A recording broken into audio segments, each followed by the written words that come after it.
this does look very niche. It looks very like hyper feminine, like, oh, that would detract other people. It has seemingly had a opposite effect where it attracts a lot of people, just the full spectrum of walks of life.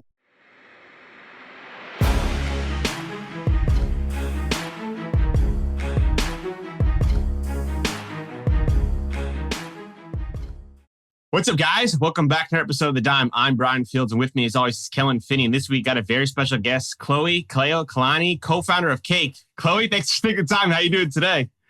You crushed that. I'm great. Yeah. Happy to be here. Thank you for having me. Excited to dive in. Kellen, how are you doing? I'm doing really well. Really excited to talk to Chloe, dive into the brand Cake. I know it's exploding out in California, West Coast vibes. So really excited to have a West Coaster on. How are you doing, Brian? Yeah, I'm stoked. I'm going to talk about some of my favorite topics today. We're going to talk about some marketing. We're talking about brand building, and we're talking about kind of product placement. And Chloe, we do have a little East Coast, West Coast battle. And I know your heart is sure on the West Coast, but I think it's important when we come around the holiday time, we talk about family and best friends and loyalties like that. So if you had to choose a coast, East Coast, West Coast, where'd you go? My heart's in Hawaii forever. But my best friend is from Long Island. And, I love the New Yorkers. Like, honestly, like, we always get down and get shit done together. So I love it. I got a lot of love to go around everywhere. We got her done, Kellen. Cool. So, Chloe, for our listeners, unfamiliar about you, can you give a little background about yourself and kind of how you found your way to the cannabis space? Of course, yeah. So born and raised in Hawaii. I'm native Hawaiian and grew up really deep in those roots. I actually went to a native Hawaiian school. So that's just a big part of who I am. My dad is a DJ. He DJ'd a lot of reggae and hip hop. So, grew up a lot in that Rastafarian culture, a lot of cannabis around me my whole life. And I always feel that the cannabis plant has provided for me my whole life, making sure I had clothes and food on the table. And as an adult, that's the same thing she's done for me. And so I just have a lot of respect for the plant. And about 10 years ago now, I met my partner, Jason. And ever since then, he's kind of taken me under his wing and taught me everything he knows. He's been in the industry for about 25 years. So, we're just really steeped in this industry. We've been through Prop 215 all the way to the transition and all the fun challenges that has tested our sanity.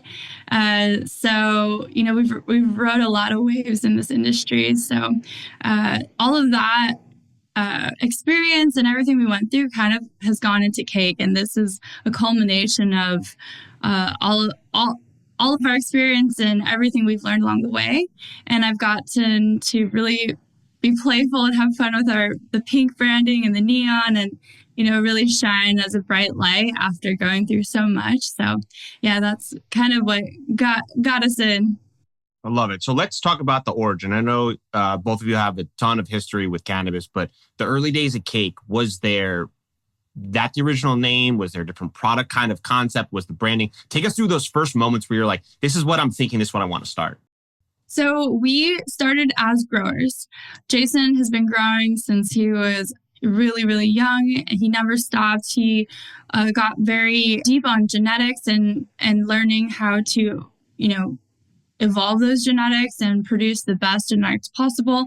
We ended up, submitting our flower to different awards, winning some pretty big awards here in Cali, Chalice Cup, HempCon, all those fun awards back in the day, really fun events. And then things started getting tough to be farmers. It's hard to make a living.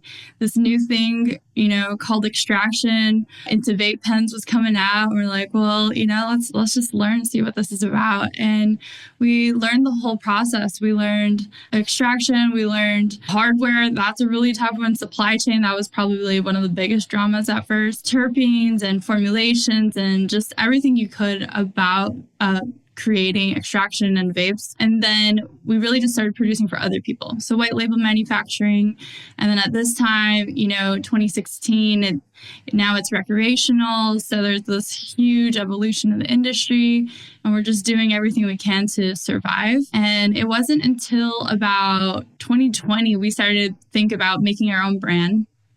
And that's when we just were the vision I have in my head, Jason was just like popped into the office. He was like, Chloe, we're going to start our own brand. We're going to call it Cake. I was like, okay. And then I was like, she hits different. And then that was it.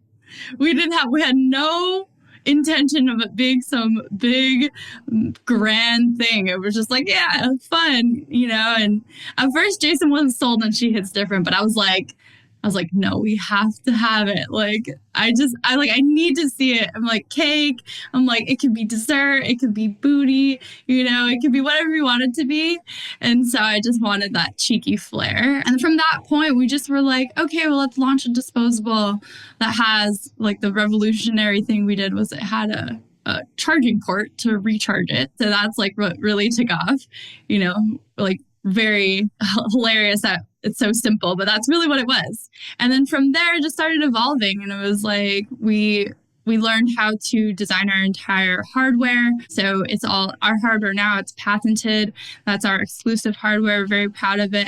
Every aspect of it is designed to express the oil as best possible, best flavor, best experience, to be discreet, to make it into festivals, to look like a Nick vape, to, give people that option to always have in the pocket. They can smoke it and no one will know that it's weed. So, and we just, along the way, tried to keep our finger on the pulse and see what was best to be authentic to ourselves, but also bring the industry into this like next generation and just having fun with it along the way. How much did growing impact your guys' ability to learn extraction quickly during that whole process? Oh, everything. I mean, Jason's like a weed genius. From my perspective, he would like cringe if he was listening to that, but he really truly is. He has a pretty epic story of how he got into cannabis, and it's just something, he understands the plant so well, and he's had so many years of growing intensely at a large scale that all of that wisdom was able to be put into the extraction process, into the formulation process, and then just knowing, just like having that length of experience, like you're able to create amazing products, and then think about the future. That's where I think sometimes people think it needs to always just be one way, but it doesn't have to always be one way. So we like to think outside of the box and use all of the like traditional education that we got, and then bring that into the future. How can we like evolve it? Was it hard marrying like the brand vision that you're envisioning when you heard Cake and She Hits Different with his product? Because sometimes when you create a product, you're like, this fits for a certain demographic. Was that a challenge early on in kind of marrying those two together? It's interesting. So not really. It worked right away. However, the branding was very different. It was like super basic.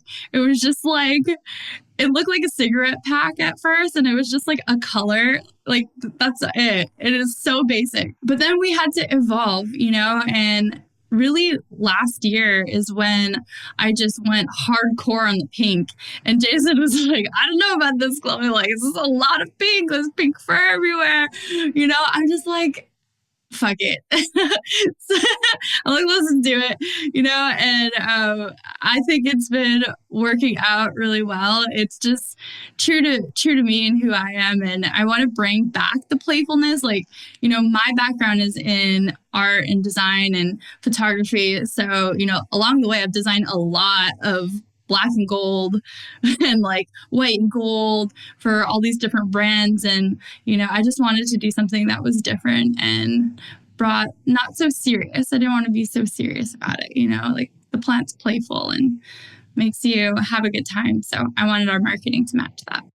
And it's really authentic, right? It kind of fits like your personality and your vibe, which I think is really part of like the process of when you talk about standing out from a branding perspective, because specifically in California, which we'll talk about later, it's so challenging and cutthroat. You need to be able to communicate directly with your audience. So when you release that new packaging and the new kind of flavor, did you instantly see kind of like your demographic pick to it and be like, this is exactly what I was looking for?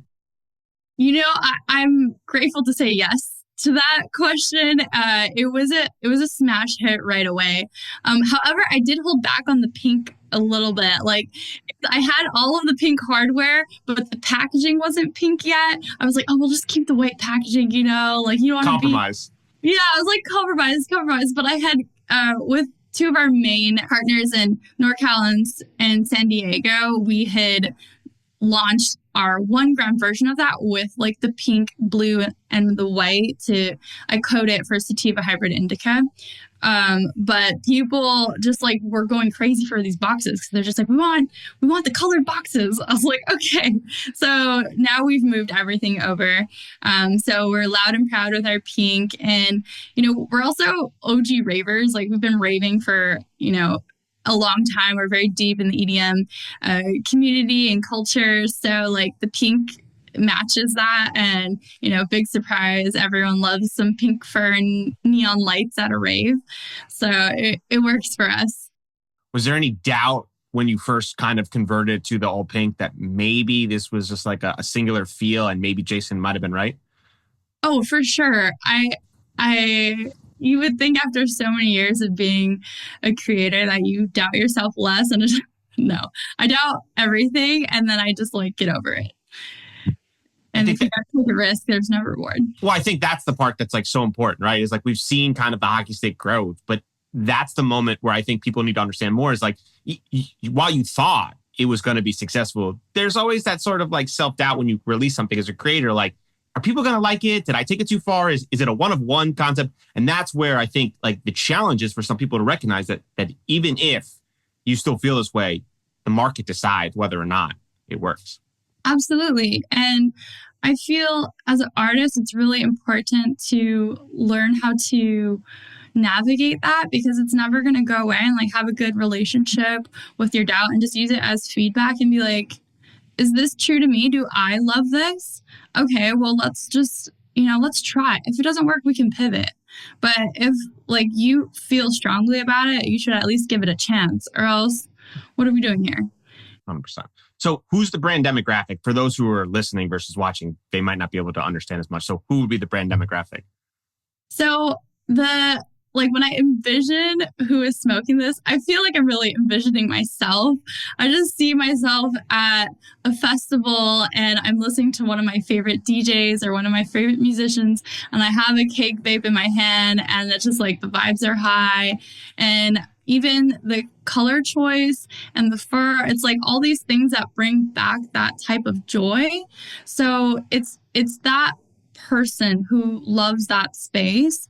And I know most people will think about like, age and, gender and this type of thing. And I don't really think of it that way. I feel an energy, and that's what I do my best to tap into and then express that. And I have seen that in doing that, and this does look very niche. It looks very like hyper feminine, like, oh, that would detract other people. It has seemingly had a opposite effect where it attracts a lot of people, just a full spectrum of walks of life. And I love that because I get to hear all these stories, that really touch my heart when I'm at these events. Like they come up to me and tell me their experience with cake, and I just think it's so cool to see who all the lives we're, connecting with. That's the best part of like a brand, right? It kind of is, it takes on its own persona and is more than that. So people see it and they instantly feel this kind of gravitational force towards it. It's like, I don't know why, but I need to try this and I need to grab this product. Absolutely. So have you seen other competitors maybe try to replicate some of the branding style with the fur and the pink recently? I've noticed a little more pink in the industry, and maybe it has something to do with us, but I keep my blinders on and I do my best to be better than who I was yesterday. And I don't really worry about competition because, to be honest, I know that there's room for everyone. I want everyone to succeed, and we need to remember who the enemy is and not try to take each other out like crabs in a bucket. 100%. I think that's really well said. But I think what I'm envisioning is in an environment like California that's extremely cutthroat, people are seeing your products rip right off the shelf. It would only be smart for them to see, hey, maybe throw a little extra pink in that, maybe a little fur. I know it's not for our demographic from a standpoint, but hey, maybe see if it works. I haven't seen the fur yet, but definitely a lot of pink. Talk to us about the product portfolio, the type of products within Cake. What are the different products and kind of what makes it unique from product standpoint? Absolutely. So our flagship product is our designer distillate, which was a very controversial name when we were first rolling it out. We got a lot of laughs at us, but it's now number 1 in California, and it's one of the top vapes in all of America, actually. So that's our flagship, and we have the 1.25. So here in California, we have 1,000 mg THC limit, and we just formulated right up to that regulation. We also have the mini version of that, which is a 1 gram, and it's just like super small and adorable. We also have our 510 all ceramic glass cartridge, and to work with that, we have our battery line. So we have 3 different styles, a secret stash that completely hides the cart, and it looks like a Nick vape with no cannabis symbol on it. So that's very discreet. And we have another flip battery, and then the classic stick battery. And then we also have our all chrome vape, which is a cryo live resin, and it's so delicious. Like, it just truly tastes like flower out of a vape. And we work with this amazing farm in Santa Barbara. Everything's like single source, and we get to go to the farm and like see the crops. I was just there a few weeks ago, and I just love that process of being able to get back to the plants and then see it go into our product, knowing exactly which crop is going in. So that's a great process, and that's going to be our higher end right now. And then we also just launched a budget SKU, which, if you're balling on a budget, like, we got you. We called it the OG Classics. It's a 1 gram, and it's going to be our lowest cost item. And we just want to make sure that there's something for everyone. I understand that it's tough. We want it to be accessible to as many people as possible. On the horizon, we have a lot of really, really just bangers lined up, honestly. We have a rosin product line coming, which is very exciting. We also have some new technology, I will say, that's going to be launching very soon. And with that, just our concentrate line in general will be coming as well. And we can look to a fun pre-roll line as well as some value, affordable flower. That's what I was going to ask, if there was any interest in going into the flower game. Have you guys talked about potentially edibles, maybe? Yeah, I will. Like maybe a cake?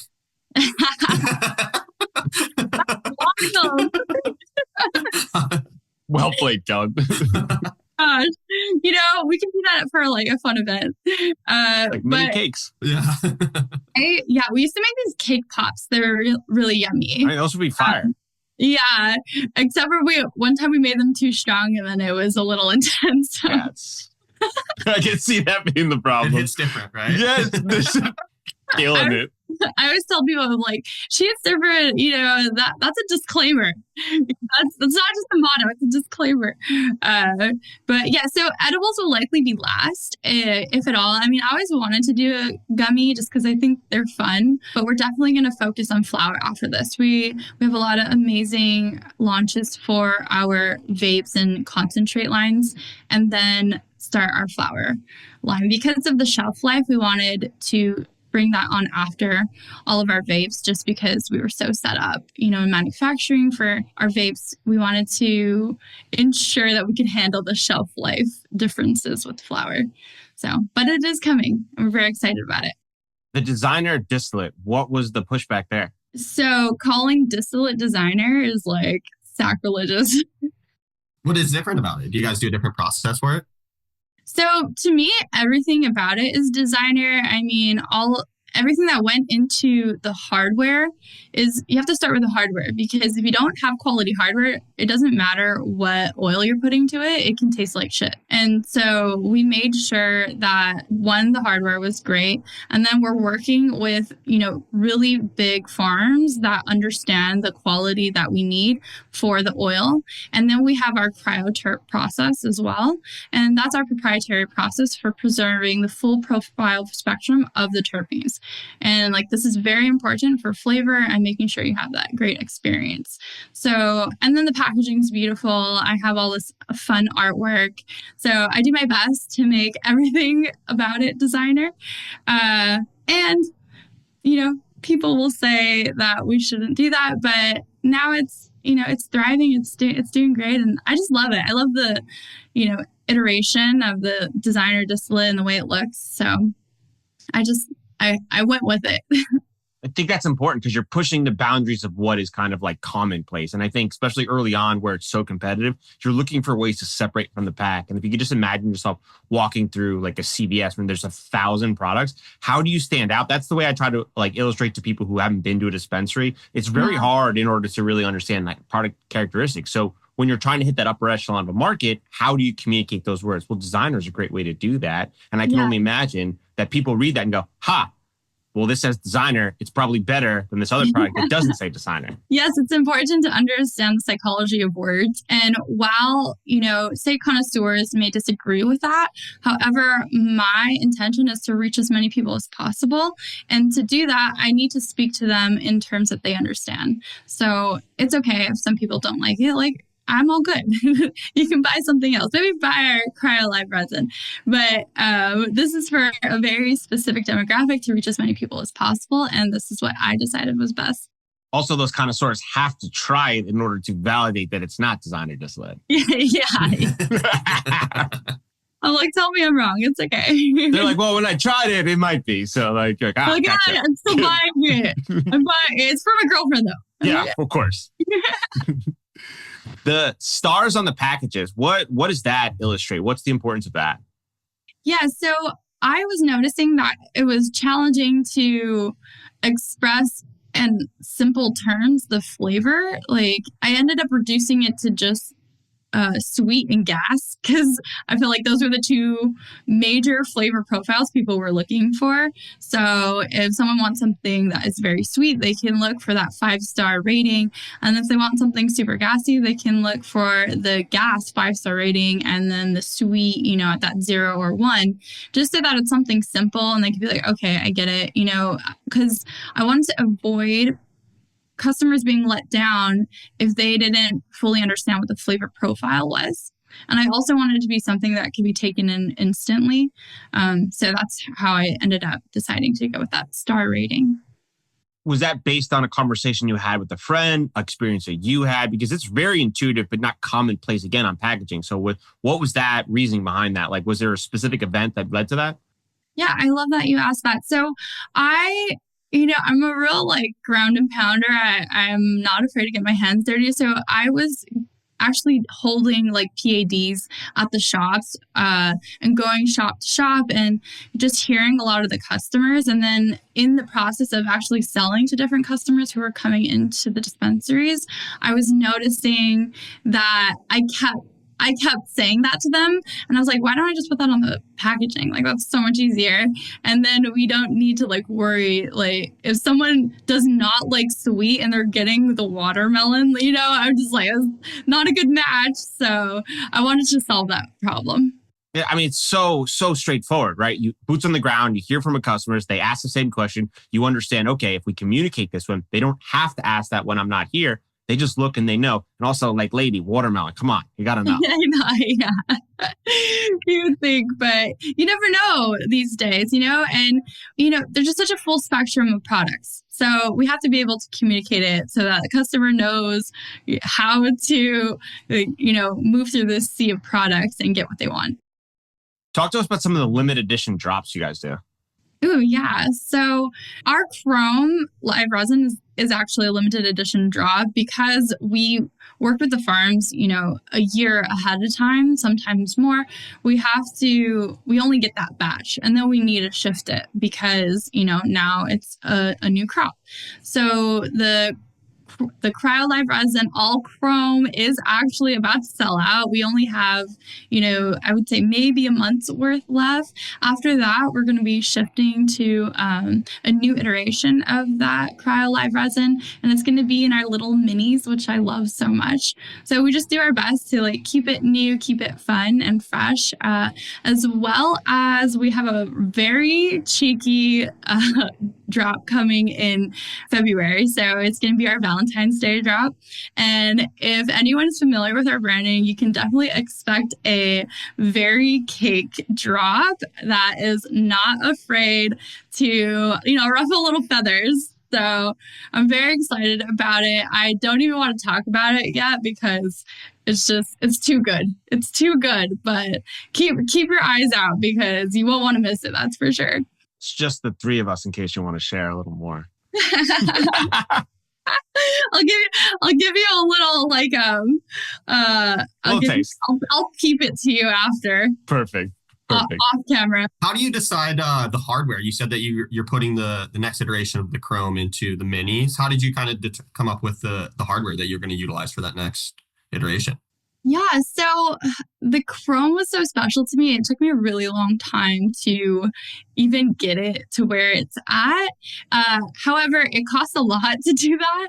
And so I wasn't able to meet the price point that I needed to, make those move at a higher volume. So I wanted to address that problem. I also wanted to really showcase our 1 gram minis because it's so cute and it hasn't really gotten the coverage that I wish it did. So I was like, oh, this is a perfect product line to launch it. And it's going to be just so, it fits like in the palm of your hand. If you close your hand, it covers it.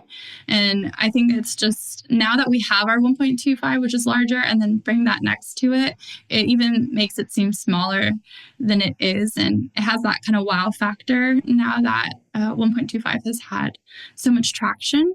And it's just, I always feel into the energy of things and I map things out. So I look on our, in our product family and the price points of everything and where they're fitting into this family and make sure that there's no gap. So I saw a gap because of the price point of the Chrome. And so I wanted to make sure that everything is pretty even for like a solid foundation. I didn't want to pivot the conversation, but I'm going to. That's what I was thinking for a second. Do it. Go for it. Is there any thoughts to making a male version of the brand?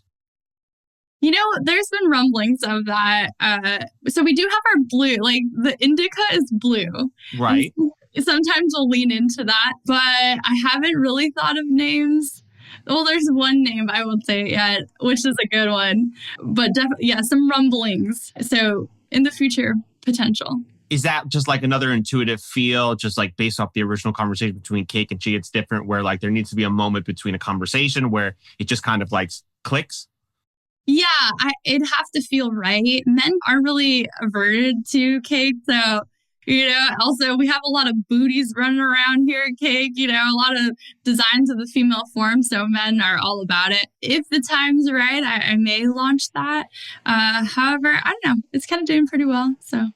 Well, the reason I ask that is because I know the next thing I want to talk to you about is kind of expanding the brand to other states. And obviously you're incredibly successful in California, but one of the challenges in cannabis is understanding, do brands travel and how do they travel? So that's where I'm wondering is if you've considered the idea of like maybe doing a new iteration of the brand to test things out in new markets just to see like, hey, in California, maybe this isn't popular, but in Arizona, this could really rip.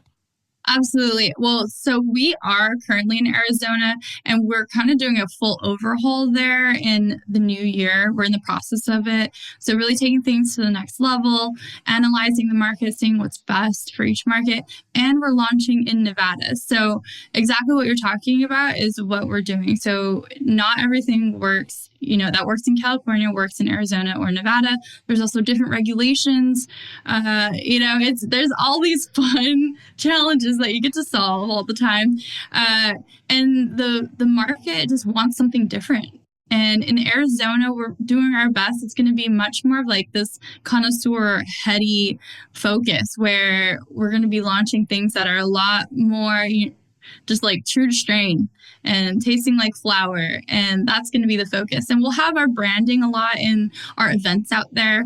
We have a pretty cool relationship with Relentless Beats who like run amazing events. So we keep that there and keep that vibe and don't ever run away from, who we are, but we want to make sure that we're meeting the needs of, that market. And then Nevada, Vegas, it's like Vegas loves this. So we're gonna keep it rolling there. However, I had to shift everything because of price point. Like oil out there is crazy high. Like it's, maybe like 4 or 5x California.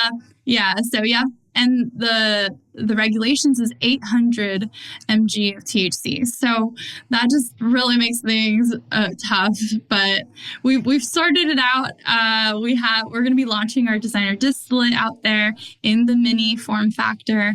However, I had to update the tank to only hold 0.9. So we're going to be launching the 0.9, still pushing that edge. Everyone has the 0.8. And I'm like, oh, we'll do the 0.9. I have to do something rebellious just because it's just, I don't know. Just God made me this way. I don't know.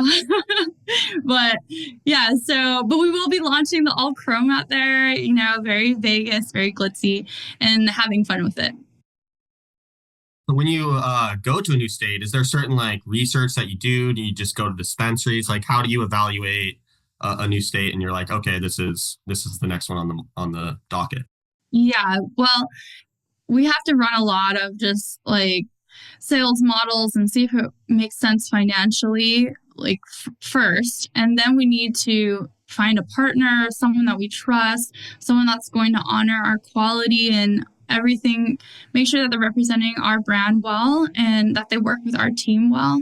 So it's a very long process that anyone who would contemplate doing that, I just urge, slow is smooth, smooth is fast. And that's a model I instill in our team a lot because it's exciting, so you're all hyped up. You're like, let's go, let's do this. But if you get wrapped up in that, you can get your business into a bad spot. But we look at regionally and location. So obviously having California, Arizona, Nevada makes sense. We're right here close together. However, we're looking to be in New York. And I would love to be in Florida because I just, I'm such a little Miami girl, but it's going to be only when it feels right, when it makes sense. And it's going to be something that really uplifts the brand and isn't a huge financial burden. So the right partners, right? If you're listening and you're in New York or Florida and you're the right partners and you're looking to bring cake, Chloe is open. Yeah. Only to the right people. Always. But that balance, though, is so tricky, right? Because you have all this momentum building and you're like, okay, well, if we can bring this other state, and then you have to go through the process where you're like, hardware has to be different, product quality has to be different, packaging has to be, which just kind of takes the wind out of the sail, which is kind of disheartening from that aspect because you are so excited, but then you have to go through all those iterations. And then there's the part where you got to be boots on the ground. You got to build up the brand because you're not able to do the same marketing efforts in California, Arizona, and Nevada. Part of the challenge for sure. 100%. Yeah, we're in the middle of it right now. I was just last week in Arizona, week before that in Nevada, and really hitting it hard here in Cali. So it's tough. And at the same time, there's so much passion that drives me and my team that we're just so excited to do it. And it is the right time with the right people. So we're just all right, that's our cue, pedal to the metal, let's go. Do you think that there's a technique that's underappreciated from how challenging that aspect is, just from the brand side of taking a brand and moving it to a new state? The technique of not losing your sanity, that would be the technique. Yeah, sure. Because it really pushes you to your edges and it tests how much grit you have. It tests your team. It tests your ability to trust people and your team's ability to rise to the occasion and really communicate well. If something's not working, if something's too challenging, if something's pushing them over the edge, as a leader, that's what I really keep my eye on because they're hard workers and they'll get the job done, but to a fault sometimes, so it's just making sure hey, are you good? What do you need? How can I support you? And so being a great leader and investing in your people is the most important thing. You can do all of these other, the branding and the packaging and all that stuff. But if your team is not dialed and they don't believe in your vision and they're not inspired by you and feel heard by you, it's going to be tough. So that's something I put very high on my priorities. It's really well said. Has there been an experience where your team was producing a product or you had a vision and then it got to you where you tried it or you tasted it and you're like, it just doesn't meet the standards that we need in order to deliver for our customers? So me and Jason, we are hands-on with everything. However, because we're just so tapped into the energy of things, if something doesn't feel right, even if we've gone all this way, for example, many times I've designed an entire product line with artwork and it's ready to go. I got the proofs and all I have to say is approve, and said, nope, we're not doing this. We're going to go back to the drawing board. I was this just happened a month ago. And I was like, this doesn't feel right. And I need to listen to that. And it's okay. Nothing's for nothing. Even if it took my time, it's important that I just bite the bullet and make the change because, we have a lot of experience in this. And so if we're getting that notification internally, it's important that we take that into consideration. Does your team do any internal testing with, let's say, a small group of people outside the company as well, just to get their feedback? For sure. So our typical process is Jason and I we'll get info. We'll say, hey, we have this idea, and then we'll bounce it back to our sales team. And then they can speak to a few confidants they have in the industry. What do you think from a retailer's perspective? And then we'll say, okay, this is a cool concept. And then Jason and I will begin that concept. We'll create a few formulations, this is our first draft. And then we'll give that to our sales team. And they'll be like, hey, I like this for these reasons. I don't like this for these reasons. And we'll come back and make, a second draft. And by that time, we'll have a good idea, okay, this is working. A majority of these flavors or majority of these strains are working. So let's now make an actual sample production. And at that point, we'll be like, okay, here, let's give this out to a wider range of people, get more information. We'll do a little bit of fine tuning, and then we're pretty good. There's some tricky ones though. I will say the rosin product line we're coming out with, that one is tough. So there's a lot of R&D that goes into some of these product lines to make sure that it's not as simple as we'll just get the highest quality product and just throw it in there. You're good, right?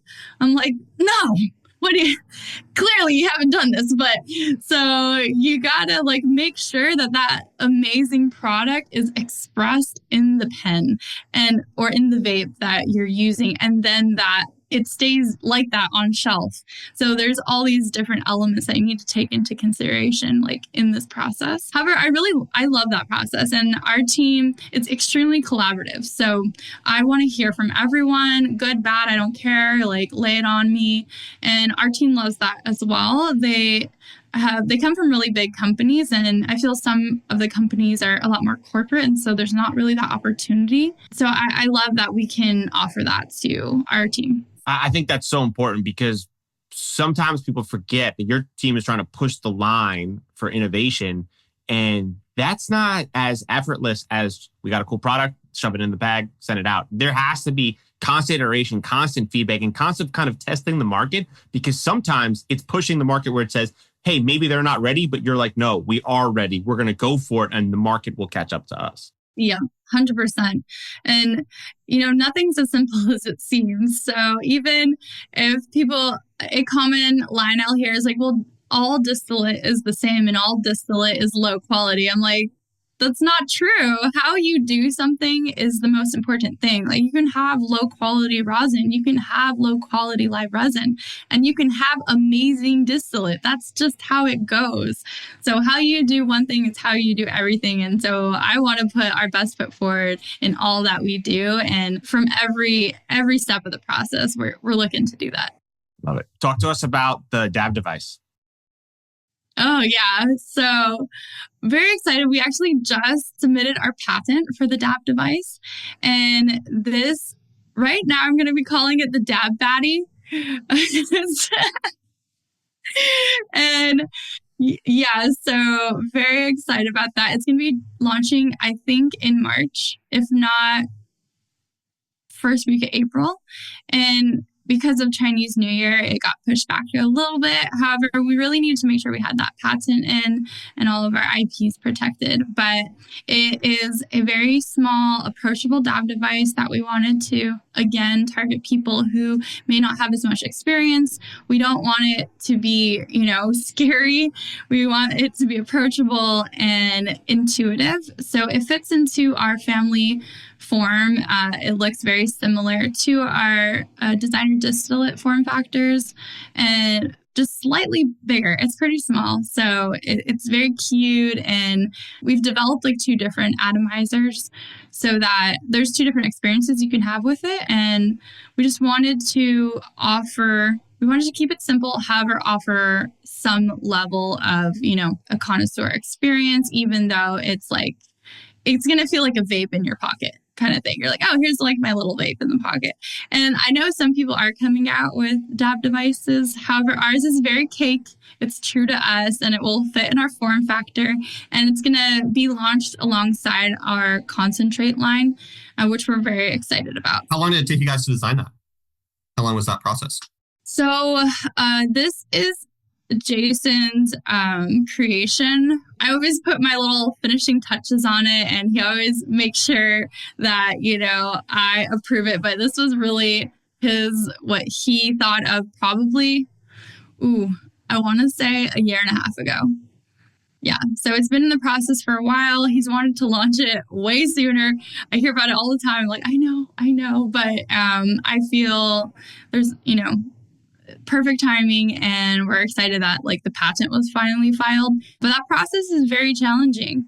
I don't know many people that actually engineer their own products and are through that experiencing that engineering process, especially because we work with partners overseas, that it's just time consuming and it's challenging. So I'm very proud that we have been able to create this, and I think we've made a great product. We wanted to make it simple but effective, and I'm still making sure that it can express the product in a really delicious way, and I think we've achieved that. So all right, slightly switching gears to the hard questions.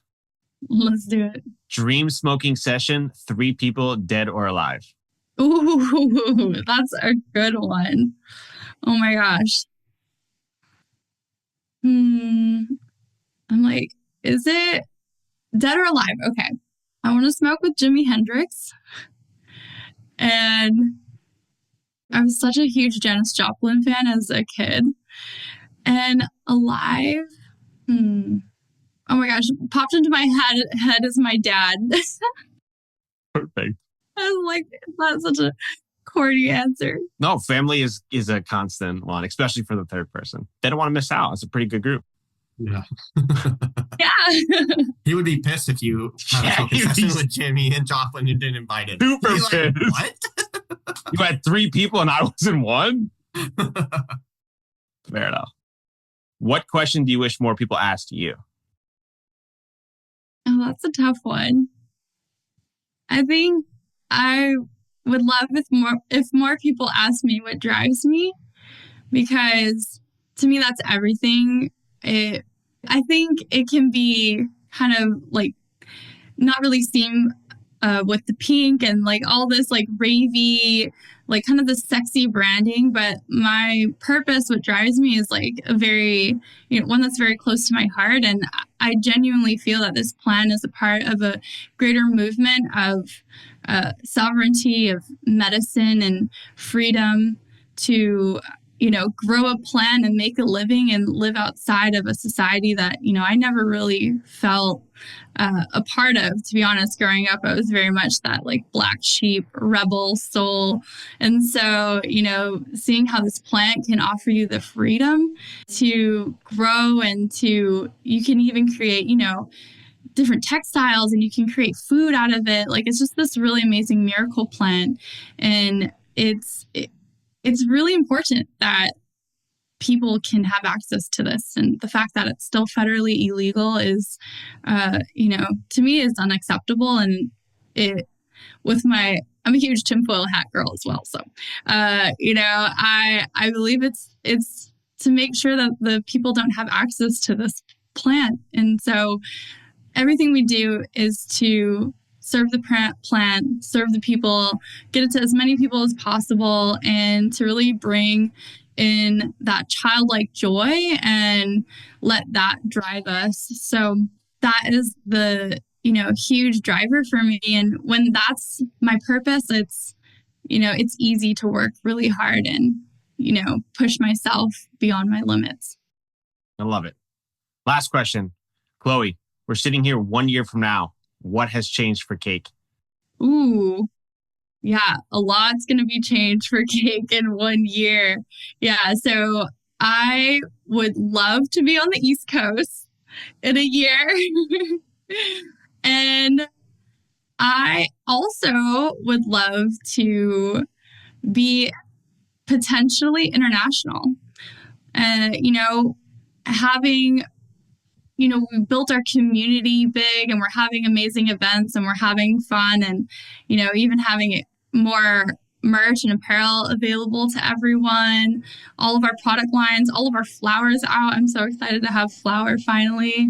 And we're just thriving. I want my team to be happy and I want our customers to be happy and, maybe we'll be like #1 in America or something. I love it. So, Chloe, for our listeners, they want to get in touch, they want to buy Cake, where can they find you? Absolutely. So our website is shehitsdifferent.com and we're available in California. On our website, you can find a cake map to locate us. You can also use weed maps to find us. We're also available in Arizona and we're soon to be available in Nevada. So stay tuned for that. Our Instagram is Cake Hits Different. And we also have our X account is She Smokes Cake. Love it. We'll link up in the show notes. Thanks for taking the time. This was a lot of fun.